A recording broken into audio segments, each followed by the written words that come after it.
माळेगाव नगरपंचायतीत अनेक समस्यांना नागरिकांना तोंड द्यावे लागत आहे। या समस्या तातडीने मार्गी लागाव्यात म्हणून बारामतीच्या लोकप्रिय खासदार सुप्रिया सुळे यांनी उपविभागीय अधिकारी वैभव नावडकर यांच्या दालनात सविस्तर चर्चा झाली।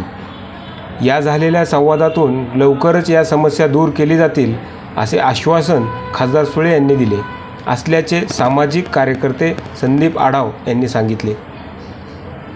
आढाव यांनी या झालेल्या चर्चेत नीरा बारामती रस्त्यावरील इंजिनियर कॉलेज ते शारदानगर चौपदरीकरणाचे काम झाले आहे। सतत अपघात वाहतूक कोंडीमुळे प्रवासी त्रस्त झालेले आहेत। यामध्ये शालेय विद्यार्थ्यांना जास्तीत जास्त त्रास सहन करावा लागत आहे।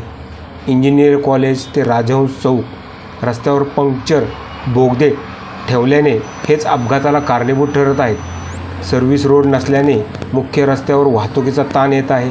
सर्व्हिस रोड झाल्यास अपघात होण्याचे प्रमाण कमी होतील। माळेगाव नगरपंचायत असून शेतकरी वर्ग मोठ्या प्रमाणात आहे। माळेगाव अंतर्गत विविध गावे वाड्या वस्त्या येतात। या सर्वांना मिळून एकच तलाठी आहे। त्यांना इतर गावांचा अतिरिक्त पदभार असल्याने प्रशासकीय कामे लांबणीवर पडत असल्याने शेतकरी विद्यार्थी व ग्रामस्थांना या समस्याला तोंड द्यावे लागत आहे। त्यामुळे प्रशासनाचे काम गतिमान होण्यासाठी प्रयत्न करावे लागतील। गावात प्राथमिक आरोग्य वर्धिनी केंद्र आहे। या केंद्रात कामाचा ठेका देण्यात आलेला आहे। गेली 4 ते 5 महिने झाले येथील कामगारांचा पगार दिलेला नाही। जिल्हा परिषदेने वेळेवर पगार होण्यासाठी प्रयत्न केले पाहिजेत, तरच या केंद्रातून नागरिकांना अचूक आणि दर्जेदार सेवा मिळेल। या सर्व समस्यांबाबत उपमुख्यमंत्री अजित पवार यांना बारामती शहरातील कार्यालयात पत्रव्यवहार केला आहे।